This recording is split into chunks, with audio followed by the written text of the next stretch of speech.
Paddy Mills is the basketball it man of Australia. In 2007, he moved over to basketball heartland, the United States, to play at college level. A few years later, he finally secured a contract with the NBA team, the San Antonio Spurs, where he's been for the last decade. The ball movement, once again, unbelievable. Oh, Paddy Mills does it again! Mills also had the honour of being Australia's flag bearer in Tokyo, and after 3 previous Olympic attempts, he's finally returned home triumphant, captaining the Boomers to an historic bronze medal victory.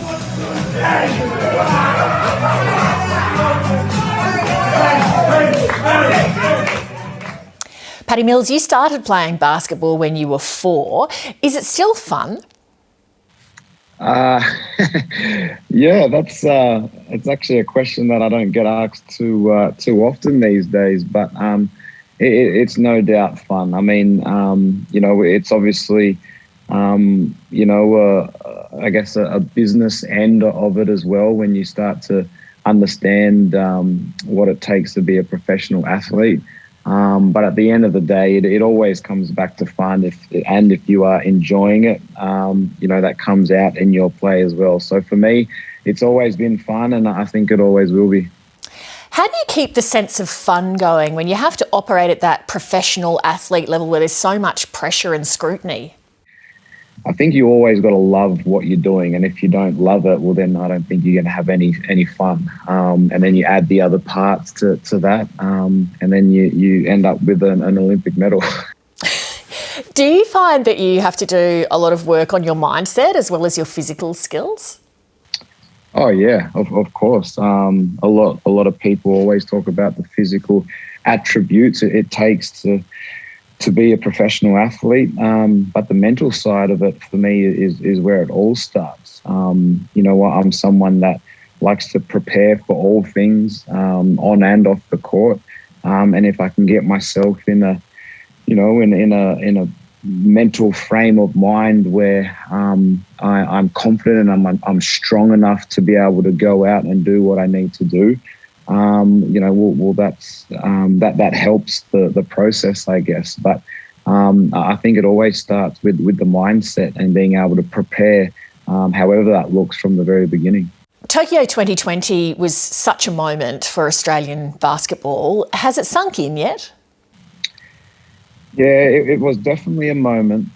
And I think being in quarantine has helped me, have conversations that allows my mind to get to a place of accepting those thoughts and conversations, I guess, because as I'm saying, mentally you're so, in the trenches or have your head so buried in what you got to do from a basketball standpoint that it's hard to come out of that a little bit. So, look, I'd like to say that it's sunk in, given that it's been a few weeks, but I catch myself still waking up in the morning and checking the bedside table to see if the medal is actually there, and I think it's going to take a little bit longer to be able to get there. But last day of quarantine, I'm getting out of here and going to see the family, my wife and parents. So I'm really looking forward to that.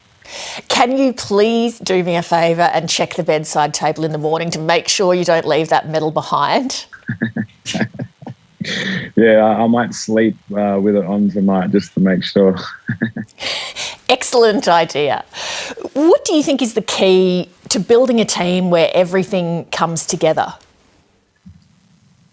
Culture. I'd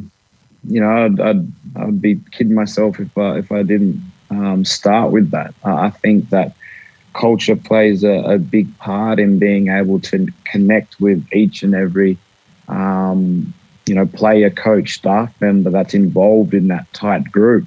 Because at the end of the day, it's those people that are inside the locker room that are going to make an impact on the outcome and the results on a day-to-day basis. You do a huge amount for the community. You donate a lot of money to social justice causes, including Black Lives Matter. You've started a foundation that encourages Indigenous kids to get into basketball. What matters most to you in terms of how you allocate your time and your resources? Just inspiring people to be, proud of who they are, and be able to have enough, strength and courage to be able to chase things that they want to chase, and achieve things that they want to achieve. And I think, I can start by, focusing on how I can do that, because I fully believe that, people got to be able to see it to believe that they can do it. And if I'm evidence of that, then that's a starting point. I guess the point comes back to the understanding of community and the understanding of, where you come from, and how do you, what can you do on your part to make the community better? So that's the culture, that's the values that I've grown up in, and that mum and dad have instilled in me in such a young age, that I've understood when I get to a certain place, I'm in a position to be able to make an impact and give back. You do it. And the best part of the whole thing for me is that it inspires me. It gives me the strength and energy for me to go back to the other side of the world and go back to work and work hard. So, it's a good connection. Well, thank you to you and the team for giving the nation a moment of joy when a lot of people are doing it tough. Paddy Mills, thank you. Yeah, no worries. And anytime we can make people feel good, it's all about good vibes, positive vibes. Hi, I'm Lee Sales. Thanks for watching this story. If you'd like to watch more of 730's stories, they are on the left of your screen. And tap on the button below to subscribe and get the latest from ABC News.